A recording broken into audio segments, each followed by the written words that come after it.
Oi, eu sou o Felipe da Rockaile e estou fazendo esse vídeo para falar de desenvolvimento cognitivo e saúde mental. O que seria o desenvolvimento cognitivo? Desenvolvimento das nossas faculdades mentais, desenvolvimento do raciocínio, da inteligência, diversas coisas relacionadas ao bom funcionamento, bom uso do cérebro.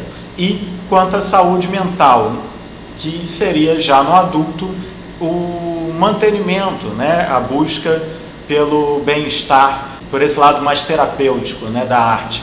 Então, é claro, estou falando sobre isso vinculado ao estudo da arte, Então, quando a gente fala em desenvolvimento cognitivo, normalmente a gente está pensando mais na criança e no adolescente, porque são as etapas de formação como pessoa, formação do ser humano. E aí eu acho muito importante um trabalho sério de arte junto desse desenvolvimento, e vou falar por quê.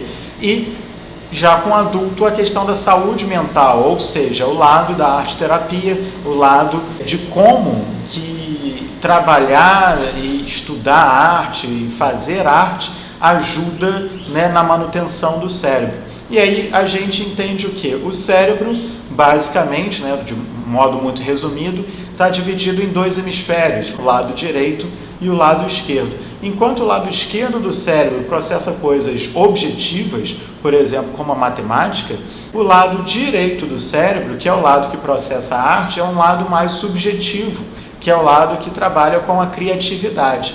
Então, quando a gente está, por exemplo, pintando, desenhando, esculpindo, quando a gente está trabalhando e está estudando a arte na prática, ou seja, uma prática, digamos, intelectualizada, uma prática onde você tem uma busca dos porquês, de como fazer, por que fazer, e que você realmente faz, que não adianta só teorizar, mas que você tem uma prática. Bom, já existem diversas pesquisas de, por exemplo, como a música afeta o desenvolvimento do cérebro da criança, do ser humano de modo geral, assim como também de como que é feita a questão da aprendizagem da escrita.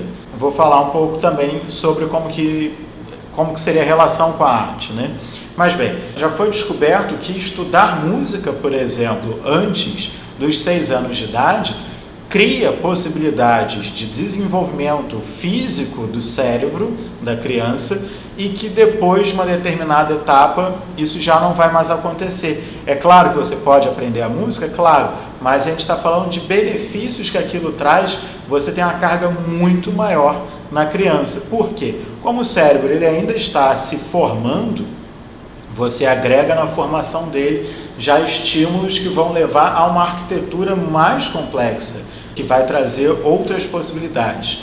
E a mesma coisa acontece na escrita. Também pesquisas apontam que quando a gente está aprendendo a escrever, a gente tem uma mudança na engenharia do nosso cérebro. É uma coisa super agressiva até, e, é claro, tem um resultado, apesar dessa agressividade, ela tem um resultado excelente. Mas por que a gente fala agressivo? Porque ela muda fisicamente certas conexões dentro do cérebro da gente. Isso daí é uma coisa assim fascinante.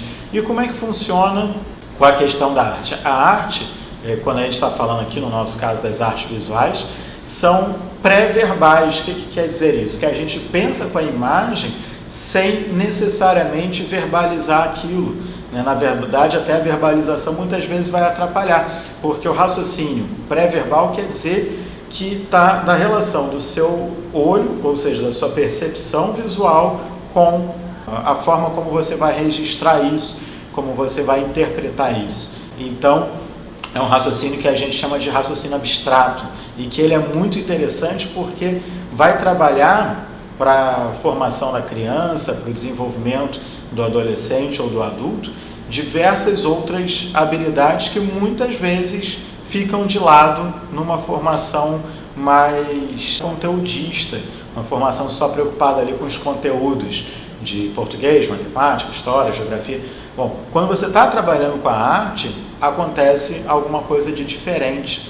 A gente tem que levar em consideração que o aprendizado da arte ele vai trabalhar com a sensibilidade, isso é muito importante na formação do ser humano, e vai mexer também, como a gente está lidando o tempo inteiro com a questão da percepção, vai haver um ganho em termos de raciocínio espacial. E aí como é que funciona essa questão de trabalhar o lado direito do cérebro? Se a gente pensasse em musculação e exercícios, só que diferente de um músculo, por exemplo, você tem que exercitar especificamente um músculo, outro, de repente um mesmo exercício vai trabalhar 2 músculos em conjunto, depois tem que fazer um outro exercício para outra coisa.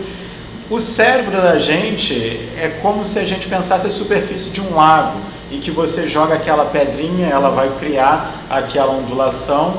Quanto mais pedrinhas você joga, as ondulações se batem, se misturam. O que eu estou querendo dizer? Quando você já está trabalhando com arte, ou seja, que você está estimulando ali e está querendo trabalhar com o lado direito do seu cérebro, você está trabalhando diversas coisas simultaneamente. Então, a gente pensa em diversos benefícios mentais, que seria o desenvolvimento da criatividade. E se a gente pensar em uma pessoa que ela tem um desenvolvimento diferenciado da percepção e que ela é mais criativa, que ela estimula essa criatividade, ela é uma pessoa também que encontra mais facilmente, mais rapidamente soluções para problemas complexos. É uma coisa bem interessante, que você passa a enxergar formas de simplificar as coisas. Pela própria natureza do trabalho das artes visuais, a gente começa a desenvolver a concentração. Muitas pessoas têm problemas de concentração e encontram o desenho, na pintura, por exemplo, uma forma ali de se focar, que é aquele trabalho, ele traz você para estar consigo mesmo. Então, é concentração. A gente vai estar trabalhando isso. Outra coisa interessante, aprendizado. Esses diversos estímulos, você aprende a aprender, ou seja, você está educando a sua mente a estar se desenvolvendo, porque quando a gente está fazendo um trabalho de artes visuais, diferente, por exemplo, de um artesanato mais simples, onde já existe uma receita de como que você vai fazer aquilo, quando você está, por exemplo, esculpindo, você não está seguindo uma receita, você está a cada momento descobrindo algo novo e sendo obrigado a desenvolver algo novo, a criar.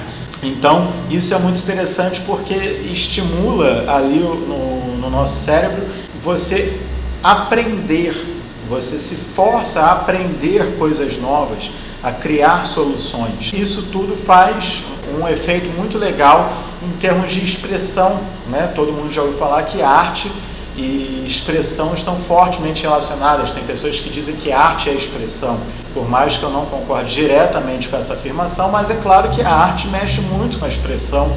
Então, você se expressa melhor e isso também afeta a socialização. A gente não produz arte para guardar para a gente quer que os outros vejam e você busca ali a expressão e a gente trabalha em sala de aula, muitas vezes em conjunto também. Faz parte da metodologia da Hokkaido trabalhar em dupla, trabalhar em grupo. Então a socialização também é muito desenvolvida. E aí a gente pensa, uma pessoa que tem todas essas competências e habilidades que são diferenciais, porque a gente sabe que hoje muitas pessoas têm deficiência em tudo isso que eu falei. Se você pensar em alguém que se desenvolve desde criança com isso, e se você pensar em todas essas habilidades e competências que a gente está desenvolvendo e que são, se a gente pensar hoje, raras, né? Muitas pessoas têm deficiência em uma ou mais dessas habilidades que eu mencionei. Se a gente pensar alguém que tem tudo isso desenvolvido e mais ainda se desenvolve isso desde criança ou desde adolescente, você está pensando na formação de um líder, porque a liderança vem de você saber, não é saber mandar, mas é você saber identificar os problemas, muitas vezes antes que as outras pessoas vejam, ter visão e ter a competência de solucioná-los, simplificá-los, torná-los menores. Então, tudo isso está super relacionado. Então, é disso tudo que eu falo quando eu digo benefícios proporcionados pelo estudo da arte. A gente pode pensar tudo isso no desenvolvimento da criança e do adolescente, que, repito, estão em formação, precisam desses estímulos, e você está agregando a personalidade deles, porque a personalidade também ainda está crescendo, ainda está florescendo ali, ainda pode ser alterada. Então, tudo isso vai estar contribuindo muito a construção ali da personalidade desse indivíduo. E para o adulto você tem toda uma questão de saúde mental, de arte-terapia, de fazer de tudo isso estar agregando ali mais bem-estar para essa pessoa, tá mantendo a mente dela afiada, mantendo a mente dela em forma, né? Então eu espero que isso tenha trazido esclarecimento para você. E vale a pena lembrar também outra coisa: arte é para todo mundo, arte é para qualquer um que gosta. Basta você gostar de arte e querer aprender de verdade para você aprender. Essa ideia de dom, isso daí para mim é mito. Existe de repente uma pessoa mais talentosa? Tudo bem, existe. Existe uma pessoa que vai ter mais facilidade para aprender? Sim, mas dizer que para aprender precisa ter dom, aí eu já discordo. Conheço pessoas que aprenderam sem ter tanto dom, pessoas que tinham muita dificuldade e que com força de vontade conquistaram, e eu sou um exemplo. Eu toco guitarra, toco contrabaixo e não tenho dom musical. Eu aprendi por insistência, todo dia pegando, praticando 2, 3 horas todo dia até conseguir fazer alguma coisa. Então, eu sou um exemplo de que você pode aprender algo dentro das artes por força de vontade. Eu acredito em determinação, dedicação e disciplina. Isso sim é necessário. O dom, alguns têm, outros não, mas não é um pré-requisito. Agora, a força de vontade é um pré-requisito e vale a pena, pensando em todos esses benefícios que a gente levantou nesse vídeo. Muito obrigado, valeu!